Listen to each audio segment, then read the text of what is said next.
Good morning, everyone. Hi. Good morning. It's 9:30 now, so we're going to get started, if it's okay with all of you. So I want to welcome you to our annual Parkinson's Disease and You Symposium.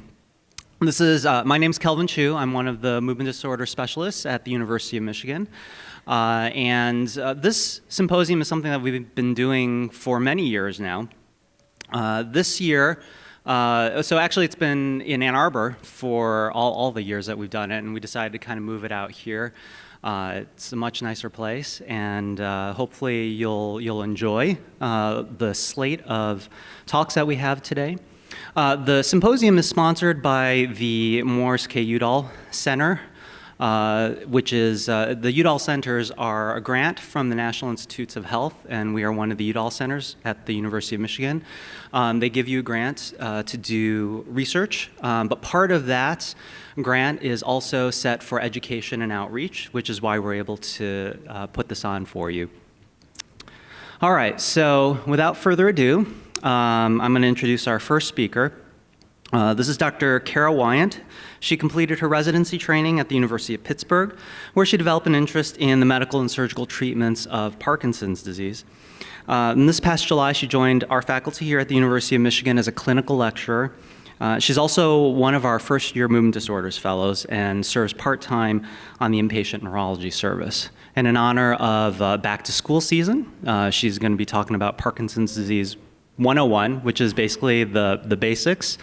And just on a side note, this is basically an introductory lecture to Parkinson's disease and what Parkinson's disease is. I know some of you may know a whole lot more than this, but we didn't know what kind of audience we would have and whether someone was new to Parkinson's disease or not. So this is just a lecture to kind of make sure everyone is on the same page and has the same knowledge going forward for some of the other lectures. So I'd like to welcome Dr. Wyant.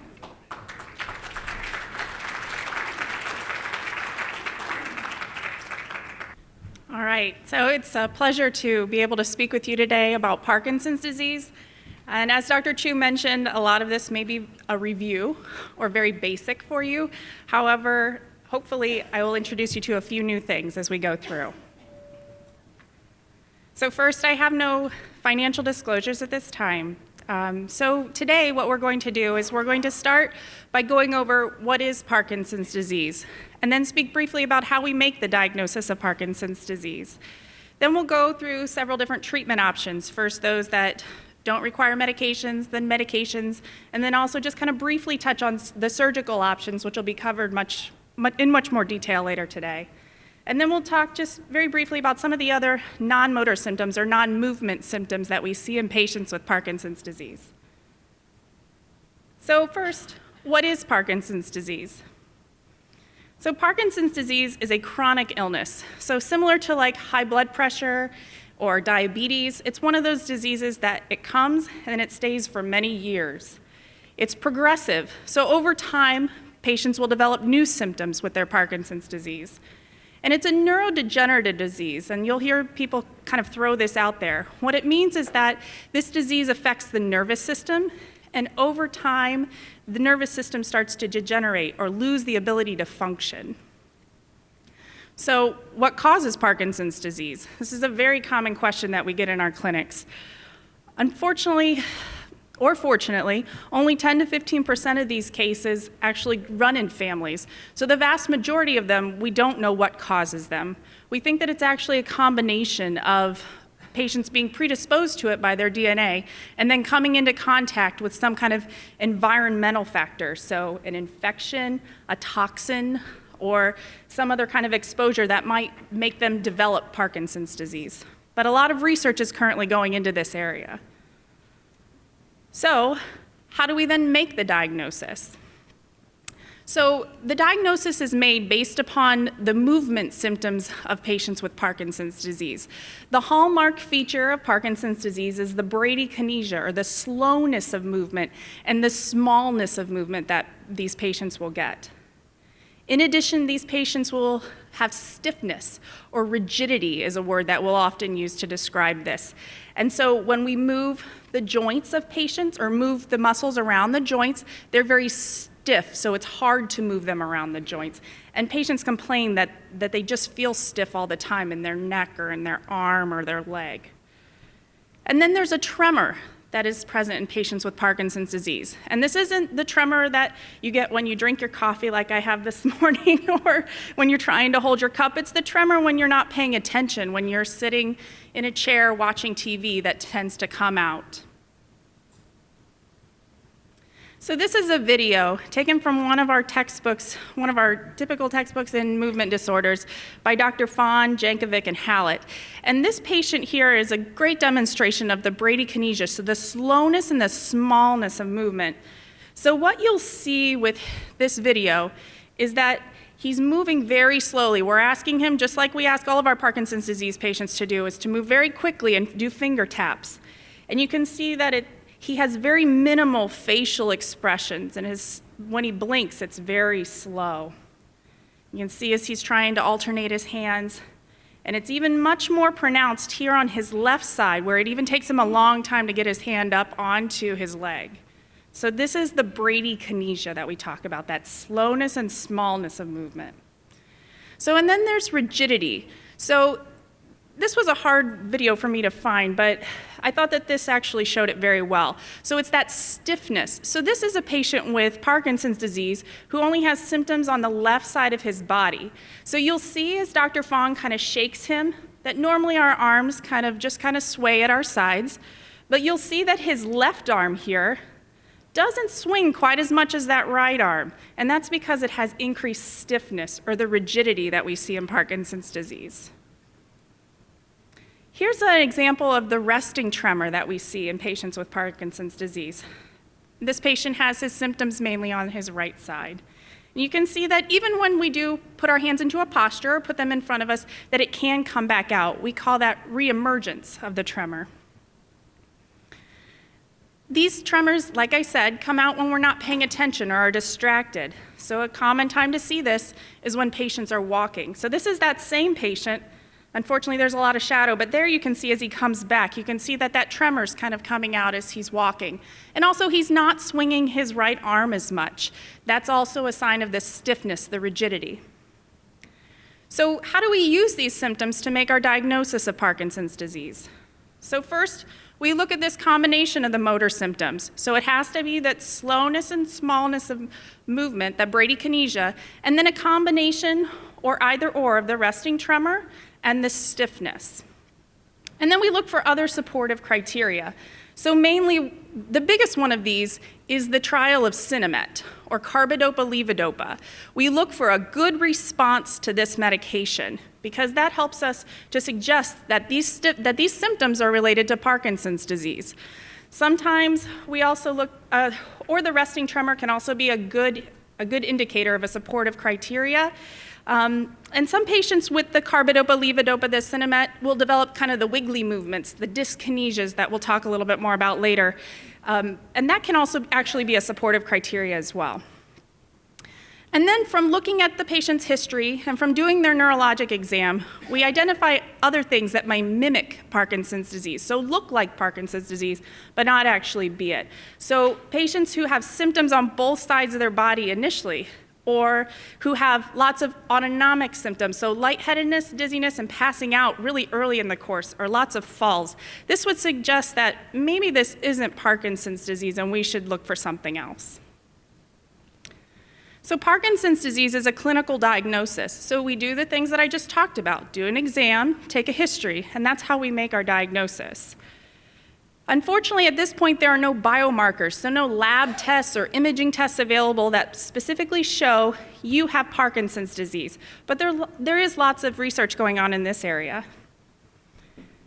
Imaging and lab tests typically are not needed unless there are some of those atypical features or red flags that I kind of mentioned briefly.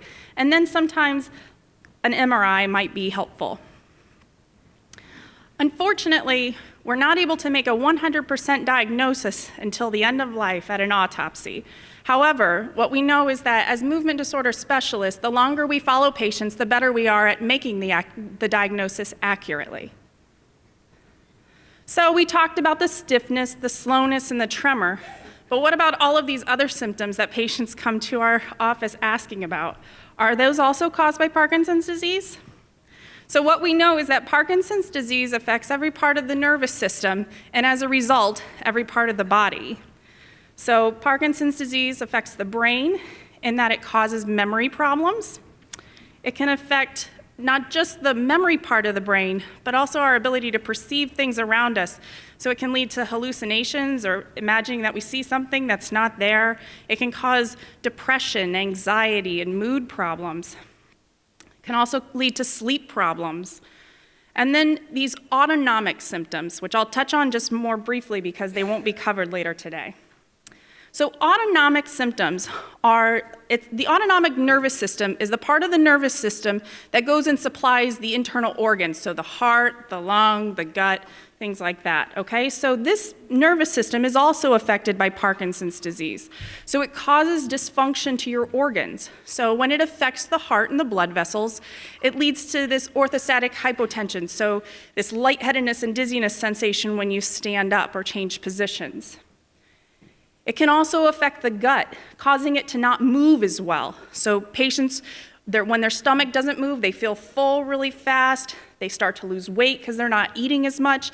They don't absorb their medications well. It causes all kinds of problems. And then when your gut's not moving, you have constipation and you get backed up. It also can affect your urinary system, so your reproductive system, but also your ability to urinate. So patients will complain of erectile dysfunction. This is a very common complaint, but one that we don't hear a lot because of the stigma associated with it. But it also can be associated with Parkinson's disease. And then, of course, the problem's urinating. The frequency, always having to go, can't get there in time, gotta go, gotta go. And then just one other feature that can be kind of a combination of the slowness of movement with the bradykinesia, but also problems with your saliva glands, and that's drooling. And that can be very socially isolating and a very bad problem. So these symptoms, as I mentioned, can lead to very significant problems. So patients who have this lightheadedness and dizziness when they change position can have more falls. The constipation can lead to chronic abdominal symptoms or pain. It can also cause syncope because people are bearing down and then don't get enough blood flow back to their head. The gastroparesis, or that slow emptying of the stomach, can cause problems with medication absorption. So then sometimes people get a good effect from their Sinemet and sometimes they don't. The GI symptoms and the drooling, the genitourinary symptoms and the drooling, those, as I mentioned, can impair quality of life and be very, very stigmatizing to the patient. So it's important to realize that these symptoms are related to your Parkinson's disease and you should address them with your neurologist. So now we're gonna move on and talk briefly about the treatments that are available, specifically focusing on the medical treatments. But first we'll start with the non-pharmacologic treatments. So I'm sure if you have a neurologist that they will harp on exercising. And this is because we know that in Parkinson's disease, if these patients participate in exercise and therapies, they have shown improvements in their ability to function. So we encourage 30 minutes of activity a day. And that's any kind of activity. There's a lot of research out there, but there's no one specific activity that is better than another. It's just the activity that you do that we encourage you to do. Speech therapy can also be beneficial in patients with Parkinson's disease because they can develop the softness of the voice. And so helping to learn how to project their voice can be very helpful in day-to-day activities, but also swallowing can also become impaired later in Parkinson's disease. Unfortunately, special diets, supplements, acupuncture, manipulation therapy like the chiropractic therapy hasn't really been shown to be of any benefit for the long-term management of Parkinson's disease. So now moving on to the medical treatments. So first, as a caveat, I just wanted to reiterate that the current treatments that we have do not slow, reverse, or stop Parkinson's disease. They only manage the symptoms. So, that being said, the goal then is to improve patients with Parkinson's disease day-to-day function and keep patients as independent as long as possible. So The most efficacious and well-tolerated drug that we have at this time is carbidopa-levodopa, or Sinemet, as many of you know it as. So this is a medication that has been shown to be very effective in helping that bradykinesia, which is that slowness and smallness. It also helps with the stiffness and the resting tremor, however, maybe not quite as much. And generally, unfortunately, it doesn't help with that imbalance that a lot of patients with Parkinson's disease will complain about, and the falls, or the freezing, that getting stuck to the floor when you're trying to move or when you're turning, and the non-motor symptoms that we touched on briefly. The side effects that you'll hear your neurologist caution you about include wiggly movements, so those dyskinesias, those involuntary movements. So if any of you have seen movies of Michael J. Fox or interviews recently where he's wiggling all over, those are the dyskinesias that we talk about. Nausea, vomiting can be a problem, hallucinations, confusions, and lightheadedness. So it's important to let your neurologist know if you develop any of these side effects after starting this medication. So other things that I thought that I might just highlight that can be little pearls about taking the Sinemet. So we usually recommend that you take it 30 minutes prior to meals, because if it's taken with something that's a high protein meal, it might decrease the absorption. However, if you need to take it with meals, it's fine. Just try and separate it from that high protein. Generally, the dosing doesn't need to be right before bed unless it's used for other bothersome symptoms at night. So reemergence of your tremor at night, or restless leg symptoms, or cramping. And consistent timing is important. So this has a couple different benefits. So if you take it at consistent times, you're able to tell your neurologist if it lasts effectively for those times, or if your dosage timing needs to be adjusted. But then also, if you miss a dose, you might start to experience worsening of that stiffness, slowness, and tremor. So Sinemet comes in other formulations, so longer acting formulations. So the controlled release tab can be useful for a couple different things. So it can be useful in patients who don't tolerate the immediate release because of lots of nausea and vomiting. It can be helpful if they need a longer dose overnight because they have bothersome symptoms at night, or they have a lot of significant stiffness and slowness in the morning before getting up. Unfortunately, it doesn't have like the synergistic effect with the Sinemet immediate release that some of the other medications do that we'll talk about in a few minutes. Rytary is another form of the long-acting medications, and studies have shown that it does provide an extra 1 to 2 hours of on time during the day compared to just regular immediate release Sinemet. Unfortunately, this is one of our newer medications. It's not generic, can be expensive, but it's one to look into your insurance companies because some do cover it. Dopamine agonists, and this is a different way to get dopamine into your body. So pramipexole, ropinirole, and the retigatine patch are the most common ones that we will use. So there is good evidence to support that these medications work by themselves or in combination with the Sinemet. And when it's used in combination with the Sinemet, it helps to kind of lengthen the duration of effect of the Sinemet. So if patients are saying, I do really good for 3 hours, but then my tremor comes back for a couple hours before my next dose, adding on the dopamine agonist might add that effect so they have the full 5 hours of symptom relief. However, these medications we screen our patients very carefully for because they have significant side effects.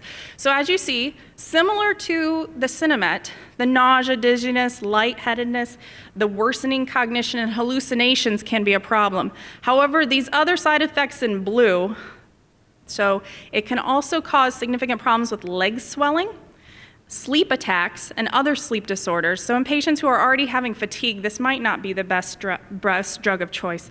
And then these impulse control disorders. So just to kind of tell you a little bit more about that. So these patients, when they take this medication, at times will be unable to control their ability to say no. So it can range from anywhere from collecting new figurines compulsively till they get thousands, to going all the way to pathologic gambling. So it can be a problem and something you should be aware of if you're taking this medication. Apomorphine is a different kind of dopamine agonist. This is one that is an injection, and it's used for patients who have those significant fluctuations from they're on 1 minute, they're off and get stuck and can't move the next minute. It can be very useful for those people, or for the people who just can't move in bed before they get up in the morning and they need that extra boost before they can even get moving in the morning to take their pills. However, the cons with this is that it is an injection. Some people don't like it. Also, it can lead to severe nausea. So these patients who are able to take this medication have to be pre-treated for a couple weeks before they even start this medication with anti-nausea medications. And then they need to be monitored in the hospital or in the doctor's office while they are taking their first few doses and up titrating the dose, because it can also lead to low blood pressure, which can be very problematic. Other dopamine agonists that you may have heard of, bromocriptine, cabergoline, and pergoline, they're not used as much anymore just because of the side effects. So moving on, selegiline and rasagiline are a couple more medications that you may be familiar with. These have some mild symptomatic benefit alone, but can also be used with Sinemet in order to prolong the duration of action of this Sinemet, similar to the dopamine agonists. So the cons associated with this is that in patients with Parkinson's disease, as I mentioned briefly earlier, they can also have mood disorders and need treatment with an antidepressant. And so there can theoretically be an interaction between these two medications, and they should be watched closely. Other medications like entacapone and tolcapone also help with that kind of wearing off, but also may worsen the side effects of the Sinemet because it makes it stay in your system longer. The amantadine is another medication that we'll use very commonly in patients that have a lot of dyskinesias at peak doses of their Sinemet. However, it can lead to cognitive issues, and so this is something to watch for. And then Artane. Artane can be very helpful for patients that have a really bad tremor associated with their Parkinson's disease that is very bothersome. But it also, again, has side effects, so it's something that we would screen you for and have to watch for. So, with all of these drugs available, what's the best drug? So right now, what we do is we work with each patient individually in order to find what really works best for them. And so we go through a lot of questions at your visit, trying to figure out what are you able to do? What are you not able to do, and what do you want to be able to do? What part of the day are your symptoms bothersome to you? And then kind of pick and choose medications based upon those symptoms, but also the other non-motor symptoms that you're having. So now just briefly, I'm going to touch on the surgical options that are available for patients with Parkinson's disease. So the biggest one is the deep brain stimulation, and that's the one that I'll have a whole talk on it later this afternoon. But just kind of as an overview, this is done by placing electrodes into a deep part of the brain and then connecting it to a battery that's placed in the chest. When this battery is turned on, it forms a pulse that then kind of activates or inhibits the activities of the brain and controls the symptoms of Parkinson's disease. That is very oversimplified, and you'll go into much more of that this afternoon. So Duopa intestinal gel. So this is one of our newer ones. It's a continuous infusion of carbidopa-levodopa through a tube into the stomach and other small intestine. So the pros of this is that it provides more on time for patients that are having a lot of motor fluctuations going on to off. However, and it can be used for patients that might not be a candidate for actual brain surgery in the DBS. The cons with this is that the majority of patients do have at least one complaint of side effect in the trial that was done for this.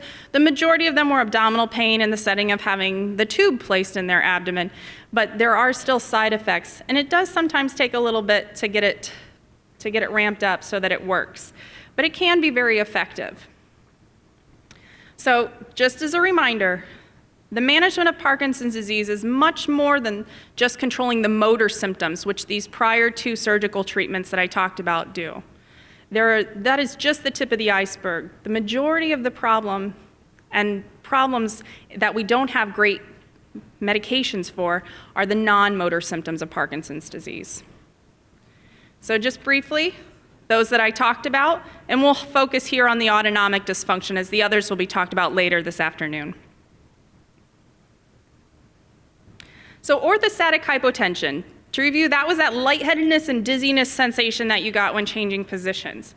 So non-pharmacologic, so meaning not medical things that you can do on a day-to-day basis just to prevent this if you're having these symptoms, would be to increase your water intake. So drink more than 4 water bottles a day. To increase your salt intake, which I know your cardiologist probably won't like to hear that, but so add a little bit of salt to your diet.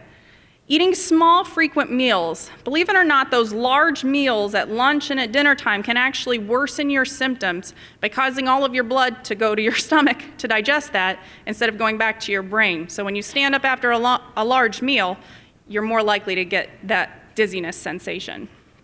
Wearing compression stockings and abdominal binders have also been shown to be effective.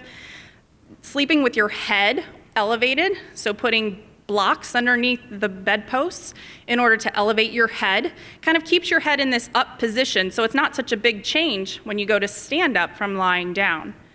Changing positions slowly is the biggest one that we encourage our patients to do. And then other counter maneuvers, sometimes squeezing your hands really tight or tightening your legs in your buttock or crossing your legs, if it's not going to cause you to fall, can be helpful in getting rid of those lightheaded symptoms.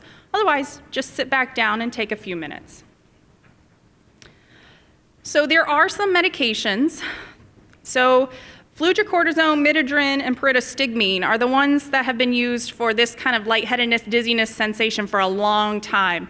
But they haven't really been tested specifically in patients with Parkinson's disease, but they are effective. Droxidopa is a newer medication that has been tested for this specific symptom in patients with Parkinson's disease and other neurologic diseases that cause this orthostatic symptom. So it does show that it has an effect in improving the symptoms, this lightheadedness, dizziness sensation, and patients did like it. They did feel overall better. It has kind of a marginal benefit, and it's kind of a short-term medication right now. So we'll have to see what further studies show to see if it's actually going to be effective in the long-term, day-to-day prescription. So moving on to constipation. This is a very common complaint, and one that does have some good treatments. So first, always start with the non-medical forms, so the high-fiber diet, increasing your water intake, adding a psyllium supplement or something over the counter, and then you can add on stool softeners. So to just make sure that when you have to go, you're able to go without straining. Gentle laxatives can also be helpful, so like a Docusate or a Senna. Then Miralax actually has been shown to be very helpful with constipation in patients with Parkinson's disease. And this can be added on then as a scheduled or as an as needed in order to keep patients regular. If these symptoms persist and become bothersome, a referral to a GI specialist also has who have a lot of tricks in their bag. So gastroparesis, like I said, is that kind of slow emptying of the stomach. So after you eat, you feel full, you don't want to eat anymore, and so therefore leads to problems with being able to absorb the medication. So eating small meals can sometimes help this. Exercise can help sometimes stimulate that gut to get it moving. There are many other medical options also available for this, but a lot of them go through the GI specialists as they have different things, medications, but then also stimulators that can be used in this.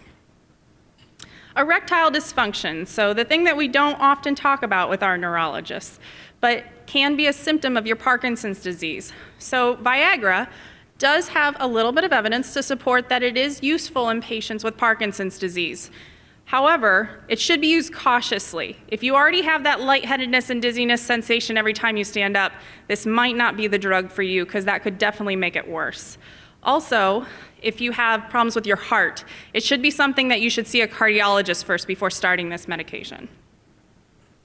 Urinary symptoms, just briefly, there are many drugs that can help with that feeling you gotta go all the time, or you can't hold it until you get there, or you can't empty your bladder completely.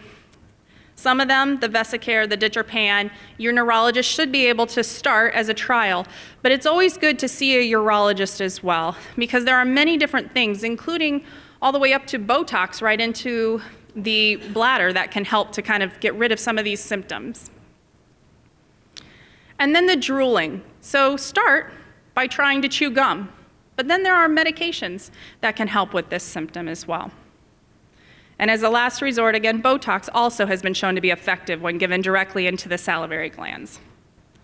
So in summary, Parkinson's disease is a chronic, progressive, neurodegenerative disease. The diagnosis is made clinically by examination and by history. There is no cure, but there are many, many options for the treatment of the symptoms associated with Parkinson's disease. And it's important to recognize that the non-motor features of Parkinson's disease are a big problem and that you should address them with your neurologist. At the end, there is just a slide with a few resources available if you are not aware of these. Thank you very much for your attention. I'll be happy to take any questions that you have.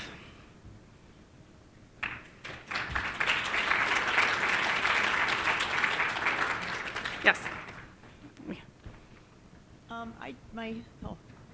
My husband has the urinary problem, and he just recently had something called the interstem, where there is electrical pulses that are in the nerves that would go to the urinary, to the bladder, and you have it's like a little pacemaker, and that's something that's really helped. That's wonderful. Yes, like I said, there's a lot of different non-surgical options or non-medical options available through there, which is why we work very closely with our urologists as well as our GI physicians for some of these options. That's wonderful to hear. Mm-hmm. Oh. I'm sorry. That's okay. I'm moving as fast as I can. It's okay. We were wondering about vitamin B, especially B6.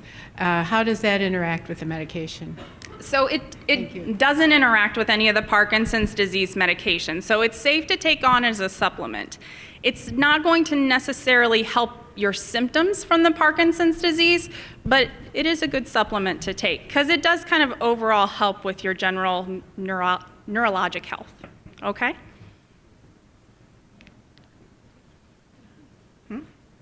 What can we do for micrographia, handwriting problems? Yeah. So unfortunately, I'm not familiar with anything that works specifically for that if it doesn't respond very well to the dopamine supplementation. So with like the softness of the speech, that responds very well to the physical therapy for that, but the writing unfortunately does not. You can use, for some people who have a lot of problems with the writing where it's unintelligible, sometimes the extra, so Apple has a lot of devices that are helpful for patients with disabilities. So speaking, so ones where you can speak to type or do other things where you can communicate instead of using your handwriting, communicate through a computer can be very helpful. Oh, just a second. So if the Parkinson's disease causes so many motor and non-motor symptoms, why is it that the Cinnamate only helps the motor symptoms? That's a wonderful question. So it's because of the pathways where it's working on. So it's working on the dopamine deficiency in the brain, so not on the dopamine deficiency as a result of manifestations of the autonomic nervous system, so that nervous system that affects the heart and the lungs and the gut. So it's unclear why it doesn't have the significant benefit with some of these other even neurologic diseases like the memory problems and the mood problems. It just doesn't, and that's why we're looking into it more. Hopefully we'll be able to find better medications for those. I'm actually going to add Thank something you. to that. Later on this afternoon, there's going to be a talk on Parkinson's disease research, and I think in that talk, you'll hear about some of the reasons why we think non-motor symptoms don't respond to dopamine. But I mean, the short of it is that there are a lot of other neurotransmitters or chemicals in the brain that actually control or that are involved in some of these things. So dopamine, for example, is not wholly contributing to memory problems or the autonomic symptoms that Dr. Wyant mentioned. There's another system called the cholinergic system, and some of these we think are involved in falls, autonomic problems, thinking memory problems. So just replacing dopamine doesn't help a lot of these other things. So there's a... Yep. Well, yep, we'll get to you next. Go ahead. What about balance and falls? What type of drugs? Balance and falls. Unfortunately, none of our medications also address that at this time. So we actually had a very interesting research symposium on this earlier this week for the physicians in our movement disorders department. And as Dr. Chu mentioned, it's the interaction with many other features, and it's probably not a primary dopamine thing, which is why it doesn't respond to the Sinemet and the other medications that we use at this time to treat Parkinson's disease. Also, DBS, sometimes you get a little bit of benefit, but that is not one of the major benefits that we see with the DBS either. So unfortunately, right now, physical therapy, maintaining your exercise, and your ability to keep moving is the best things that we have. Oh, yes. Just a couple things. My mom started out with the rigidity, and then the slowness started to become evident. So when you have the motor symptoms, one question is, can you have all three? Mm-hmm. You can. Yes, yes. And can they come on all at the same time or differing? Yeah, so every patient, when they develop their Parkinson's disease, develops a little bit different kind of time course for their symptoms, and whether it's more motor symptoms first or more of these other non-motor symptoms first. Okay. But yes, so they can have a different, the varying of how they come in together doesn't necessarily preclude the diagnosis of Parkinson's disease. And that was the other question, was the autonomic. When do they come into play? So typically, like the autonomic symptoms that I reviewed, patients can complain of these early in Parkinson's disease, but they're usually mild. It's only when they become very severe early in the course that we then are concerned that maybe there's something else going on. And one last thing, what's this electrical thing that she describes? It's like she'll get this, if she feels like it's a shock going from her head all the way down to her toes. And it's not every day, but it's just like this whew sensation. Yeah, so I wish I had an answer for that. But there are, what we know with these non-motor symptoms of Parkinson's disease is that one of them can just be this numbness or paresthesia, so that pins and needles kind of sensation or odd sensory phenomena. Not sure exactly what causes it, but it has been seen in patients with Parkinson's disease. Mm-hmm. The issue of gastroparesis, is that particular to Parkinson's, or is that available to all other disease states? That is available to many other diseases. Seen very commonly in patients with diabetes, where that's a big issue as well. Is there a connection? Is there a connection or any kind of association between essential tremors and Parkinson's disease? I'm talking about early onset of essential tremors, and then eventually my husband was diagnosed with Parkinson's disease, but the diagnosis was supposed to be conclusive at that point with something called a DAT test. Okay, so that brings up a couple different things that I didn't touch on. But essential tremor is another neurodegenerative disease, so one of those diseases where you lose function over time. It usually starts younger than Parkinson's disease and progressively gets worse over time. Typically, there's a family history of it.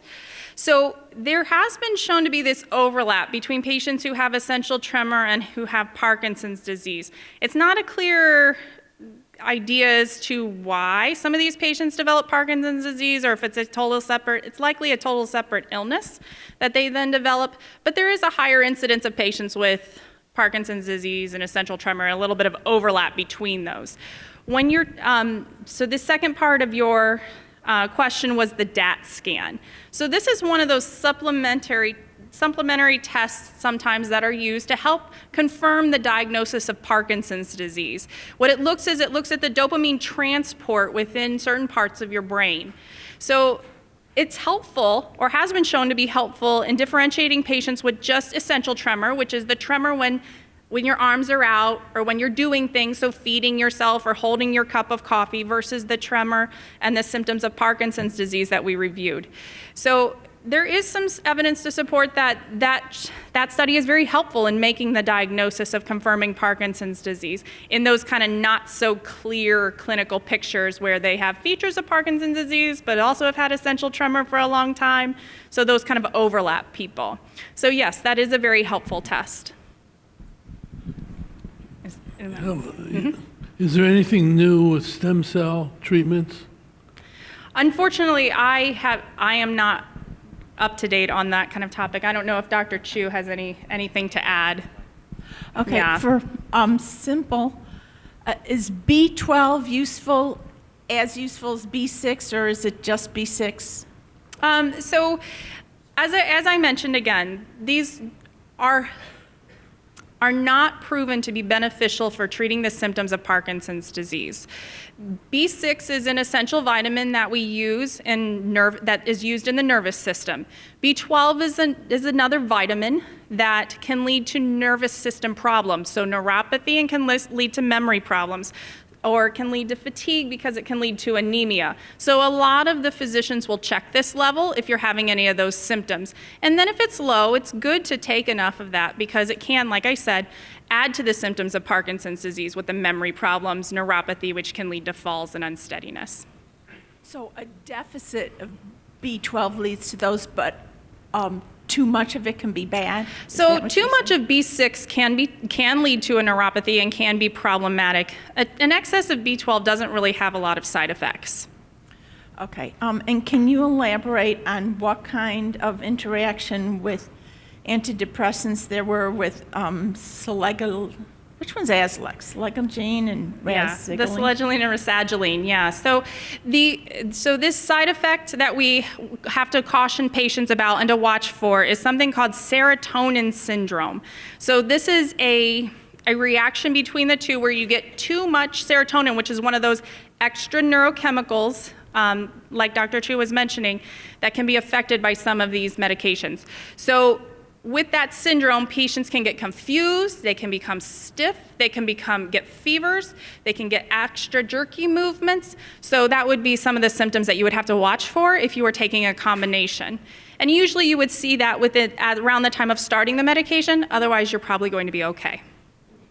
Mm-hmm. What would be the relationship between normal pressure hydrocephalus and Parkinson's disease? Okay. And treatment.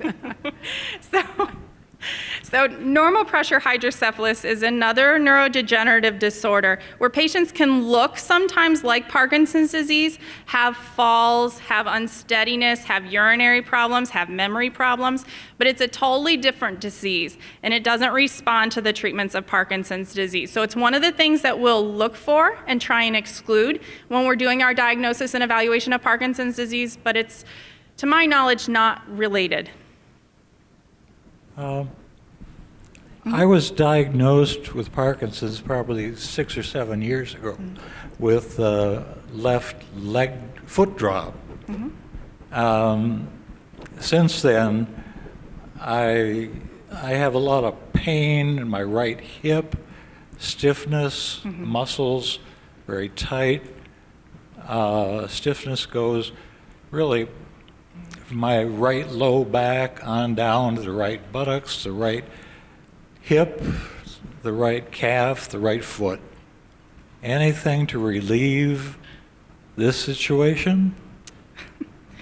So that's a very similar sounding story to some of our patients.